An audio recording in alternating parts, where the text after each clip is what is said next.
আসসালামু আলাইকুম। আজকে আমরা স্পেকট্রোস্কোপি থার্ড ইয়ারের প্রথম অধ্যায়ের গুরুত্বপূর্ণ একটা প্রশ্ন সম্পর্কে জানব, যেটা হচ্ছে পানি এবং কার্বন ডাইঅক্সাইড অণুর কম্পন স্বাতন্ত্র্য মাত্রা দেখাও। এই প্রশ্নটা আবার আসতে পারে যে পানির অণুর বক্রকম্পন বের করে দেখাও। ঠিক আছে, দুইভাবে আসতে পারে। যখন পানির অণুর বক্রকম্পন বের করে দেখাতে বলবে, যদি মার্কস 2 থাকে তাহলে আমাকে শুধু যে 4টা বক্রকম্পন আছে, সিজরিং, রকিং, ওয়াইগিং, টুইস্টিং, ওইগুলা বের করে দেখাইলেই হবে। অথবা এখানে আসতে পারে কম্পন স্বাতন্ত্র্য মাত্রা এবং বক্রকম্পন বের করে দেখাও। যদি মার্কস 4 অথবা 5 থাকে তখন আমাকে কম্পন স্বাতন্ত্র্য মাত্রাটাও বের করে দেখাতে হবে, প্লাস সাথে যে 4টা বক্রকম্পন আছে ওইটাও বের করে দেখাইতে হবে। সো আমাকে প্রথমে প্রশ্নটা সম্পর্কে আগে দেখে বুঝতে হবে যে কী চেয়েছে কোশ্চেনে। আচ্ছা, আমাদের প্রথম বর্ষ এবং দ্বিতীয় বর্ষ অর্গানিক কেমিস্ট্রি এবং নন মেজর ফিজিক্স ইলেকট্রিসিটি ভর্তি চলছে। যারা পেইড ব্যাচে ভর্তি হতে চাও, এই সম্পর্কে বিস্তারিত জানতে আমার পেজ অথবা আমার হোয়াটসঅ্যাপে নক দিতে পারো। আচ্ছা চলো, আজকে আমরা কম্পন স্বাতন্ত্র্য মাত্রা বের করার যে নিয়মটা ওইটা জেনে নিই। তো আমার এখানে 2 টাইপের অণু হইতে পারে, একটা আমার রৈখিক অণু আর একটা অরৈখিক অণু। পানি অরৈখিক অণু প্লাস অ্যামোনিয়া, এটা অরৈখিক অণু। পানিটা আমরা ঠিক যেভাবে বের করব, তোমরা হোমওয়ার্ক হিসেবে প্র্যাকটিসের জন্য অ্যামোনিয়াটা ঠিক ওইভাবেই বের করবা। আচ্ছা, এখন আমাকে ফার্স্ট বুঝতে হবে যে রৈখিক আর অরৈখিক অণু। রৈখিক অণু যেরকম ধরো কার্বন ডাইঅক্সাইডের যখন আমরা স্ট্রাকচারটা দেখি এরকম, তাই না, মানে পুরো একদম 180 ডিগ্রি অ্যাঙ্গেলে যেরকম করে থাকে এরকমভাবে থাকে। আর অরৈখিক অণু বলতে এদের যে শেপটা, অর্থাৎ মুক্তজোড় থাকবে প্লাস এদের যে শেপটা এরকম টাইপের ভি আকৃতির হয়েছে, তাই না। সো এরা অরৈখিক অণু। এখন আমাদের যখন প্রশ্ন আসে কার্বন ডাইঅক্সাইড এবং পানি, এই দুইটা নিয়ে আসে এবং এই দুইটা খুবই ইম্পর্টেন্ট, ভেরি ভেরি ইম্পর্টেন্ট, ঠিক আছে। আচ্ছা, যদি আমাদেরকে বলে যে কার্বন ডাইঅক্সাইড অণুর কম্পন স্বাতন্ত্র্য মাত্রা বের করে দেখাও, যদি কোশ্চেন একটু কঠিন করতে চায় তখন বলতে পারে যে রৈখিক অণুর কম্পন স্বাতন্ত্র্য মাত্রা বের করে দেখাও, তখন আমরা কার্বন ডাইঅক্সাইড করব, একই ব্যাপার।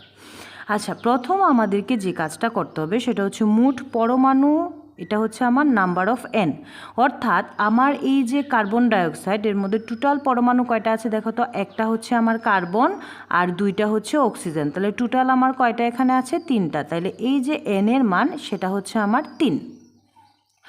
যখন আমি অরৈখিক অণুর জন্য বের করব, এখানে 2টা হাইড্রোজেন এবং একটা অক্সিজেন, তাহলে টোটাল কয়টা আছে আমার? 3টা। অ্যামোনিয়ার ক্ষেত্রেও সিমিলার, নাইট্রোজেন একটা আর 3টা হাইড্রোজেন, তাহলে টোটাল আমার এইটা কয়টা হবে? 4টা হবে। জাস্ট আমি ওইভাবেই বের করব। এখন মোট কম্পন স্বাতন্ত্র্য মাত্রা বের করা সূত্র, রৈখিকের 3n-5, অরৈখিকের ক্ষেত্রে 3n-6, তাই না। রৈখিক অণুর মোট কম্পন স্বাতন্ত্র্য মাত্রা বের করার জন্য সূত্র 3n-5, আর অরৈখিক অণুর জন্য মোট কম্পন স্বাতন্ত্র্য মাত্রা 3n-6। আচ্ছা, এখন আমাদের মাঝে মাঝে এক্সামে গুলায়া যায় যে কোনটা 3n-5 কোনটা 3n-6। আমরা একটু মনে রাখার জন্য ট্রিক্স ইউজ করব, যে রৈখিক মানে নামে ছোট, মানে 5, 6 থেকে 5 ছোট, আর অরৈখিক মানে নামে একটু বড়, তার মানে 3n-6। ওকে। আচ্ছা, তারপরে সম্প্রসারণ সংকুচন মাত্রা যেটা আছে এটা কিন্তু রৈখিক অরৈখিক দুইটার জন্যই সেম সূত্র। আর বক্রকম্পন বের করা, এটা আমরা কোনো সূত্র শিখব না, জাস্ট এই দুইটার যে পার্থক্যটা আছে এটা জাস্ট আমরা বিয়োগ করে দিলে পেয়ে যাব। এই আমাদের রৈখিক এবং অরৈখিক অণুর কম্পন স্বাতন্ত্র্য মাত্রা বের করার নিয়ম। আচ্ছা, এখন আমরা এখানে দেখো তো 3n, n বলতে আমরা টোটাল পরমাণু যে কয়টা পাইছি ওইটা, তাহলে 3 ইন্টু n মানে টোটাল পরমাণু আমার কয়টা ছিল? 3টা, তাহলে 3-5, তাহলে 3 3 9 মাইনাস 5 ইজ ইকুয়াল টু কয়টা আসে আমার? 4টা। এই 4 কার্বন ডাইঅক্সাইড অণুর মোট কম্পন স্বাতন্ত্র্য মাত্রা। আচ্ছা, এইবার আমরা দেখি পানির ক্ষেত্রে। 3 ইন্টু অ্যাটম আমার কয়টা ছিল? টোটাল পরমাণু ছিল 3টা, তাহলে 3-6, তাহলে 3 3 9 মাইনাস 6, এটার 3টা। এইবার সম্প্রসারণ সংকোচনের ক্ষেত্রে দুইজনের সূত্রটাই কিন্তু সেম, তাই না। সো এখানে n বলতে টোটাল পরমাণু আমার কয়টা ছিল? এই n 3টা, তাহলে 3-1 ইজ ইকুয়াল টু কয়টা? 2টা। এটার ক্ষেত্রেও সিমিলার, এখানে টোটাল পরমাণু আমার কয়টা ছিল 3টা, তাহলে 3 - 1 = কয়টা 2টা। এবার আমরা যেটা করব, মোট যে বক্রকম্পন স্বাতন্ত্র্য মাত্রা যেটা আমার বের করতে হবে সেটা হচ্ছে আমি টোটাল যে মোট কম্পন স্বাতন্ত্র্য মাত্রা যতগুলো পেয়েছি এবং সম্প্রসারণ সংকোচন যতগুলো পেয়েছি তার মানটা জাস্ট বিয়োগ করে দিব, আমরা পেয়ে যাব এটা। ঠিক আছে, ঠিক সিমিলার পানির অণুর ক্ষেত্রেও তাই। এখানে আমি কয়টা পেয়েছি 3টা, আর এখানে আমার সম্প্রসারণ সংকোচন কয়টা 2টা = 1। এই হচ্ছে আমাদের পানি এবং কার্বন ডাইঅক্সাইড অণুর কম্পন স্বাতন্ত্র্য মাত্রা বের করা।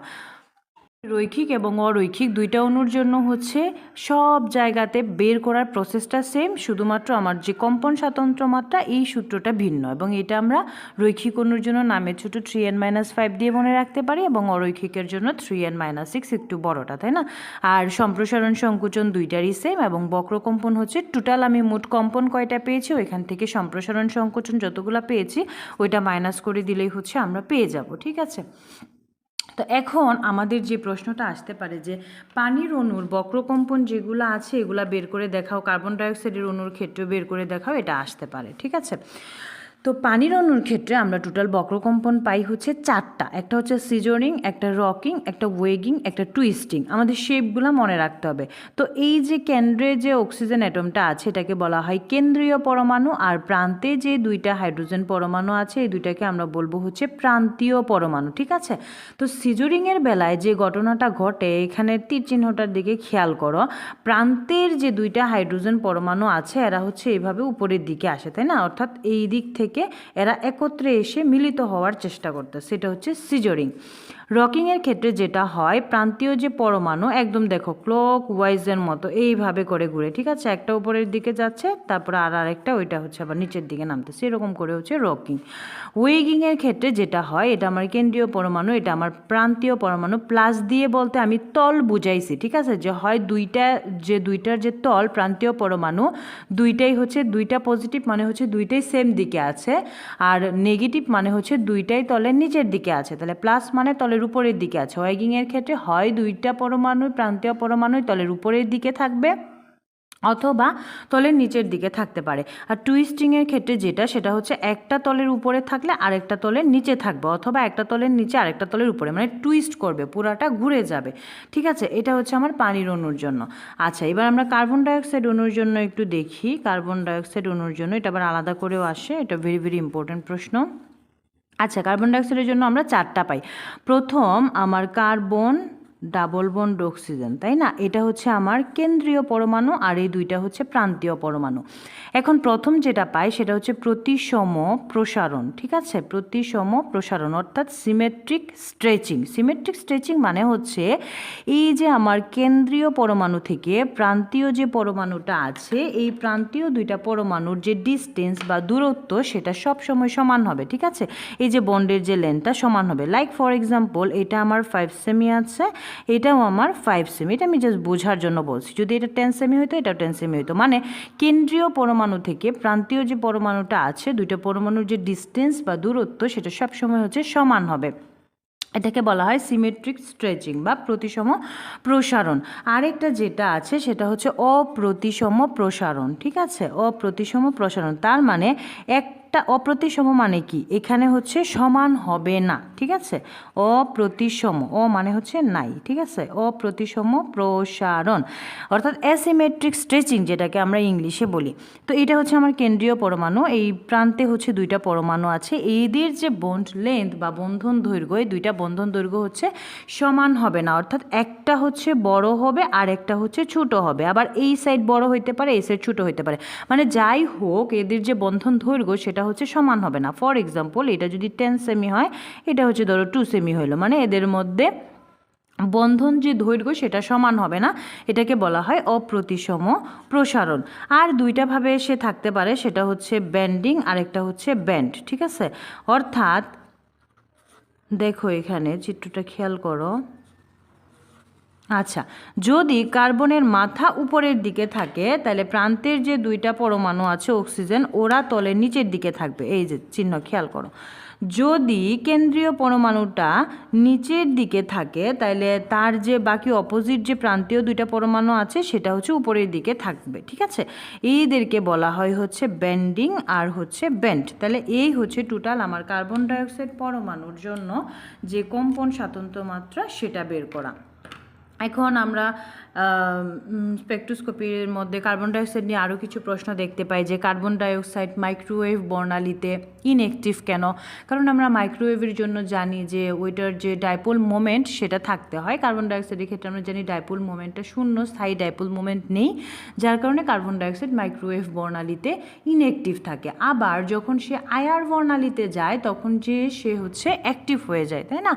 আবার রমণের সঙ্গে হচ্ছে আইআরের সম্পর্কটা মিউচুয়াল কনক্লুশনের সূত্র অনুসারে মেনে চলে যে যারা হচ্ছে আইআরে অ্যাক্টিভ তারা যে হচ্ছে রমণে ইনঅ্যাক্টিভ হয়, আবার যারা রমণে ইনঅ্যাক্টিভ তারা হচ্ছে আইআরে যে অ্যাক্টিভ হয়। সো এই কোশ্চেনটা নিয়ে হচ্ছে আমি নেক্সটে ভিডিও বানাবো। আজকে এই পর্যন্তই, ধন্যবাদ সবাইকে।